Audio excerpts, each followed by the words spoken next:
Kembali di Kompas Siang, Saudara. Bantuan sosial atau Bansos menjadi topik hangat di debat terakhir pemilihan presiden 2024. Calon presiden nomor urut 3 Ganjar Pranowo dan calon presiden nomor urut 1 Anies Baswedan menyinggung penyalahgunaan Bansos yang dikritik selama beberapa pekan terakhir. Bantuan sosial jadi bahan kritik yang hangat dibicarakan dalam beberapa pekan terakhir.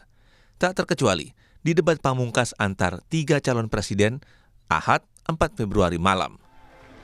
Seperti saling umpan, Anies Baswedan, Capres nomor urut 1, dan Ganjar Pranowo, Capres nomor urut 3, membahas bansos yang cenderung disalahgunakan untuk kepentingan kampanye kontestan Pilpres nomor urut 2, Prabowo Subianto, Gibran Rakabuming Raka.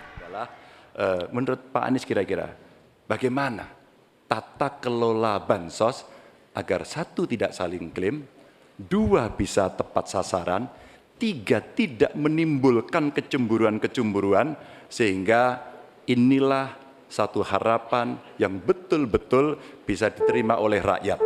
Pertama, kita harus menyadari bahwa yang disebut sebagai bansos adalah bantuan untuk si penerima, bukan bantuan untuk si pemberi. Karenanya, dia diberikan sesuai dengan kebutuhan si penerima. Kalau penerimanya membutuhkan bulan ini, ya diberi bulan ini. Kalau dibutuhkannya 3 bulan lagi, ya 3 bulan lagi. Tidak usah dirapel semuanya. Dijadikan sebagai sesuai kebutuhan. Yang nomor 1, yang itulah yang disebut sebagai bansos tanpa pamrih.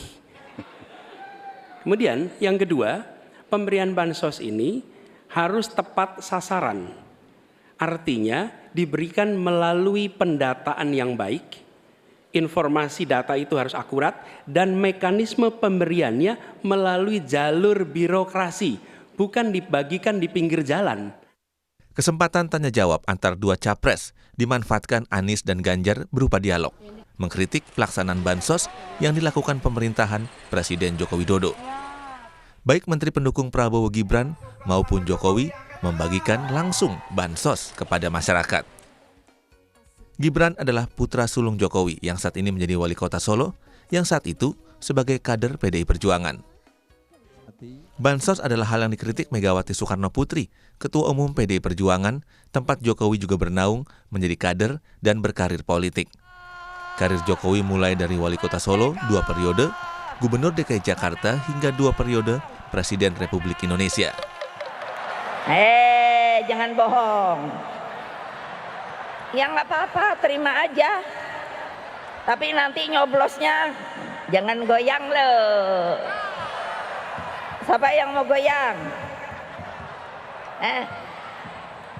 Ayo siapa yang mau goyang?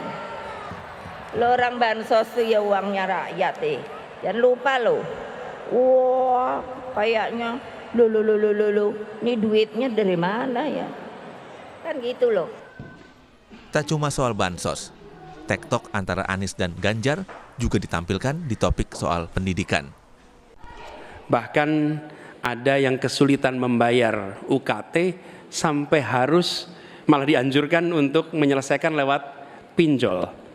Nah, bagaimana pendapat dan pandangan Pak Ganjar melihat problem pendidikan tinggi di Indonesia ini? Yang pertama, hentikan liberalisasi pendidikan. Hentikan hari ini. Berikanlah kepada para mahasiswa kita proporsi yang benar.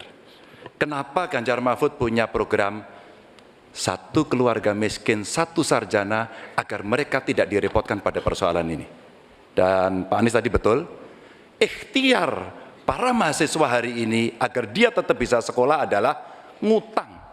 Dan pinjol ternyata menjadi problem, dan saya sepakat, kami diskusi beberapa waktu lalu dengan para mahasiswa di Jogja, ini menjadi cerita utama. Unsur negara harus lebih besar. Negara ambil alih biaya itu, bukan justru malah dibebankan ke universitas.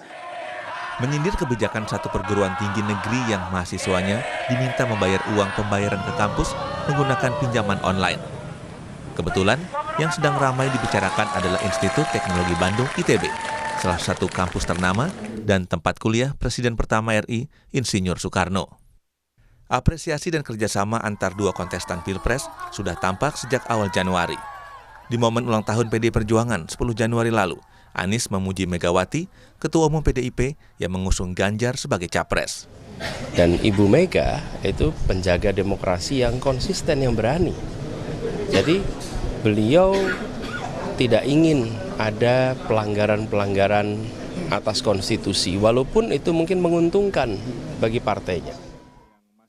Dan Ganjar berkali-kali di hadapan Mega di perayaan ulang tahun PDIP menyebutkan kata perubahan. Perubahan adalah narasi yang dipakai pasangan Anies Baswedan Muhaimin Iskandar alias Amin di Pilpres 2024. Inilah bonding kita pada rakyat. Dan pemilu adalah sebuah harapan perubahan.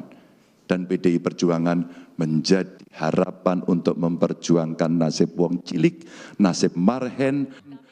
Lalu di momen debat terakhir ini, apakah keduanya yang tengah mengejar elektabilitas bisa berhasil mendekatkan persentase elektabilitas dengan Prabowo Subianto? Ya, untuk debat kemarin saya tidak yakin atau ragu lah itu akan mengubah perilaku pemilih ya. Kecuali nanti di swing voter, tetapi prosesnya bukan pada saat menonton atau setelah menonton.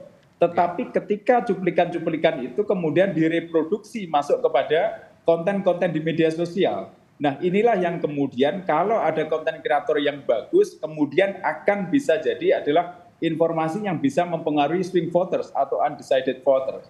Saya kira itu. Media sosial kini memang jadi hal yang jadi tren di kalangan pemilih, terutama pemilih muda dan menengah, alias generasi Z dan milenial atau Y, yang jumlahnya mencapai 57%. Tim Liputan Kompas TV.